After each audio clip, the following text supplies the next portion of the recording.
প্ৰথমে মই ঈশান নিউজলৈ ধন্যবাদ জনাইছোঁ আৰু এই মুহূৰ্তত অনুভৱ বুলি ক'লে আচলতে ৰাইজৰ লগতে আমিও নিজেও গাৰ্জেন হিচাপে আজি গৌৰৱ অনুভৱ কৰিছোঁ। ল'ৰা সৰুৰ পৰা যিদৰে এটা ইচ্ছাত আগবাঢ়িছিল সেইদৰে আজি সফল হৈছে বুলি আমি মানে সম্পূৰ্ণ যদিও হোৱা নাই শৈক্ষিক জীৱন, তথাপিতো এটা পৰ্যায়ত সফলতা লাভ কৰিছোঁ বুলি মানে নিজে অনুভৱ কৰিছোঁ। সেইকাৰণে ভাল লাগিছে আজি। মোৰ পৰিচয়, মোৰ নাম গিৰীন্দ্ৰ হাজৰিকা। মই অবিনাশ হাজৰিকাৰ দেউতাক হওঁ আৰু মোৰ ল'ৰা আজি তেজপুৰ কেন্দ্ৰীয় বিশ্ববিদ্যালয়ৰ পৰা যোৱা 16 তাৰিখে ঘোষণা কৰা স্নাতকোত্তৰ চূড়ান্ত পৰীক্ষাত ফিজিক্সত পদাৰ্থ বিজ্ঞান বিভাগত 87% মানে লাভ কৰি টপাৰ হৈছে আৰু সেই সূত্ৰে গ'ল্ড মেডেল এটি পোৱাৰ যোগ্যতা অৰ্জন কৰিছে।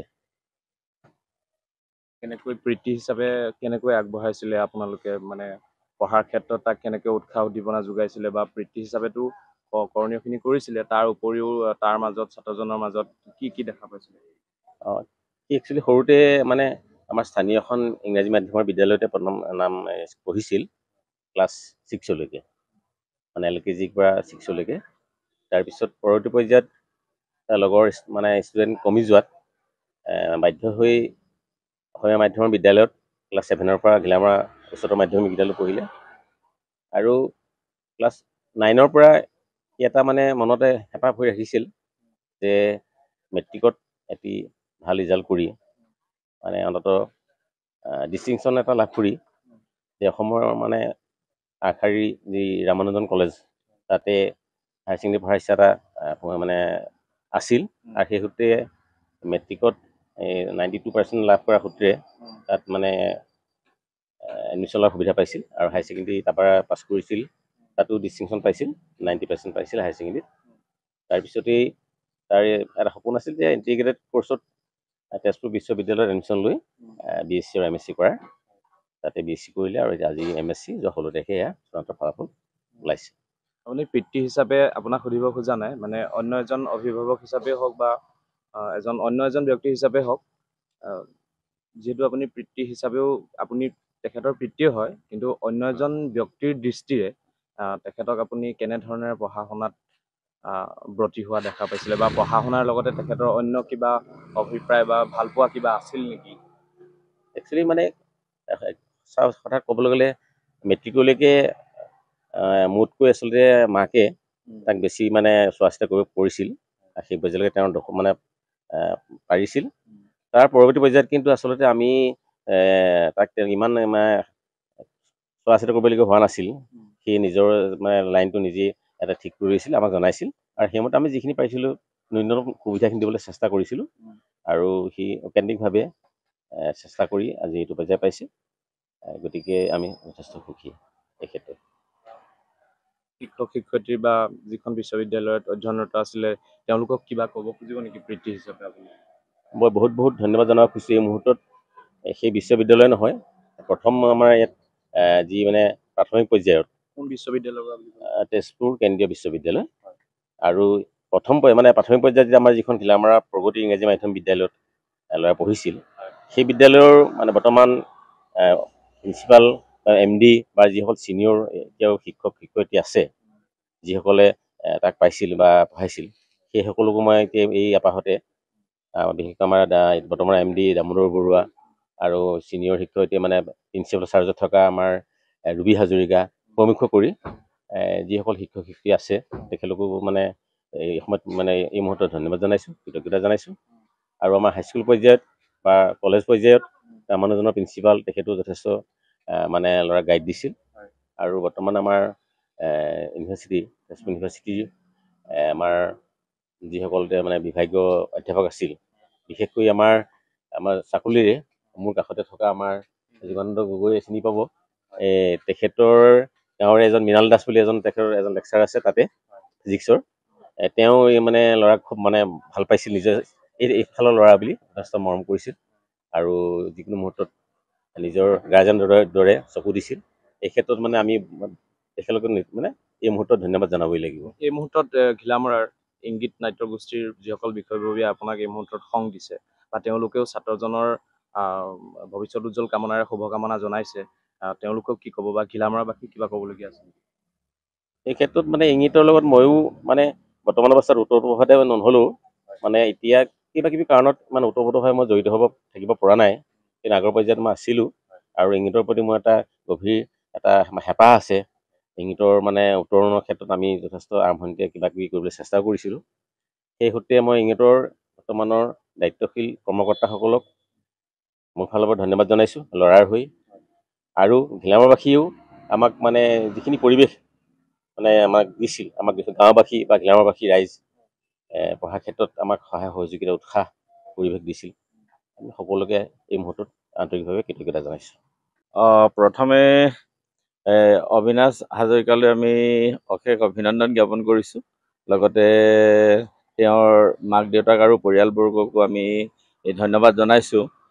যিহেতু ঘিলামৰাৰ দৰে এটা অঞ্চলৰ পৰা গৈ এজন ছাত্ৰই তেজপুৰ চেণ্ট্ৰেল ইউনিভাৰ্চিটিৰ ফিজিক্স ডিপাৰ্টমেণ্টত এই বৰ্ষৰ স্নাতকোত্তৰ চূড়ান্ত পৰীক্ষাত গ'ল্ড মেডেল লাভ কৰিবলৈ সক্ষম হৈছে।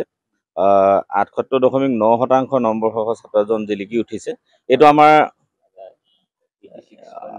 86.9। গতিকে এই মুহূৰ্তত আমাৰ ঘিলামৰাবাসীৰ কাৰণে আচলতে গৌৰৱৰ কথা, আনন্দৰ বিষয়। আমি অশেষ মানে সুখী হৈছোঁ, যিহেতু আমাৰ এই অঞ্চলৰে এজন ছাত্ৰই এনেধৰণে সুনাম কঢ়িয়াই আনিবলৈ সক্ষম হৈছে, আৰু সেই ছাত্ৰজনৰ যিখিনি মানে আদৰ্শ আমাৰ উঠি অহা প্ৰজন্মৰ কাৰণে অনুপ্ৰেৰণা হ'ব বুলি আমি ভাবিছোঁ। বিশেষভাৱে আমাৰ ঘিলামৰা অঞ্চলটো শৈক্ষিক বা সাংস্কৃতিক দিশত যথেষ্ট আগবঢ়া অঞ্চল, আৰু এটা সামাজিকভাৱে এটা খুব সুন্দৰ শৈক্ষিক পৰিৱেশ আছে, আৰু সেয়েহে হয়তো এনেকুৱা ধৰণৰ এটা অঞ্চলৰ পৰা যোৱা যি এটা মানে প্ৰাৰম্ভিক পৰ্যায়তে বা একেবাৰে বুনিয়াদী পৰ্যায়তে এনেকুৱা এটা শৈক্ষিক বাতাবৰণ লাভ কৰিবলৈ সক্ষম হৈছিল, আৰু সেই অনুপাতে তেওঁ কষ্ট কৰিছে ছাত্ৰজনে। বহুখিনি মানে সীমিত সুযোগ সুবিধাৰ মাজত ঐকান্তিক প্ৰচেষ্টাৰে তেওঁ যিটো মানে সাধনা কৰি গৈছে, মানে শিক্ষা অন্বেষণৰ যিটো যাত্ৰাত তেওঁ কৃতিত্ব লাভ কৰিবলৈ সক্ষম হৈছে, তাৰ বাবে আমি খুব গৌৰৱবোধ কৰিছোঁ আচলতে ঘিলামৰাবাসী হিচাপে। আৰু বিশেষতঃ আমি ইংগিতৰ সমূহ বিষয়ববীয়া, তাৰমানে আমাৰ ইংগিত যিটো আমাৰ নাট্য সংগঠন আছে, এই সংগঠনৰ লগত তেওঁৰ মানে অবিনাশ হাজৰিকাৰ দেউতাক আমাৰ লগত ওতঃপ্ৰোতভাৱে জড়িত। এতিয়া আমাৰ কাৰ্যনিৰ্বাহক সমিতি নাই যদিও তেখেত আমাৰ ইংগিতৰ এগৰাকী স্থায়ী শুভাকাংক্ষী।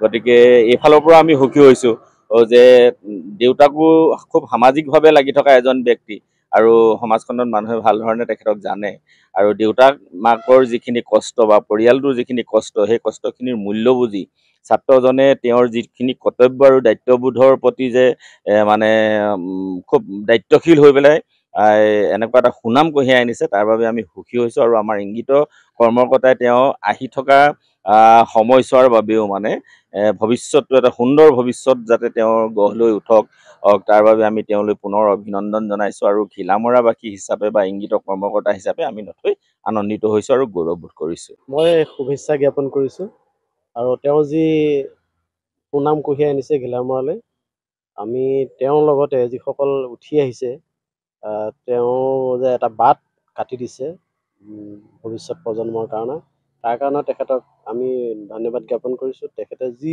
কষ্ট কৰি সুনাম কঢ়িয়াইছে, সেইটো আমাৰ ভৱিষ্যত প্ৰজন্মৰ কাৰণে পাথেয় হওক, আৰু ঘিলামৰা গৌৰৱ হৈ উজ্বলি উঠক। ভৱিষ্যতে আমি আৰু ভাল খবৰ পাম বুলি আশা কৰি মই তেওঁলৈ শুভেচ্ছা জ্ঞাপন কৰিছোঁ, আৰু তেওঁৰ পৰিয়ালৰ মাক দেউতাকলৈও আমি শুভেচ্ছা জ্ঞাপন কৰিছোঁ।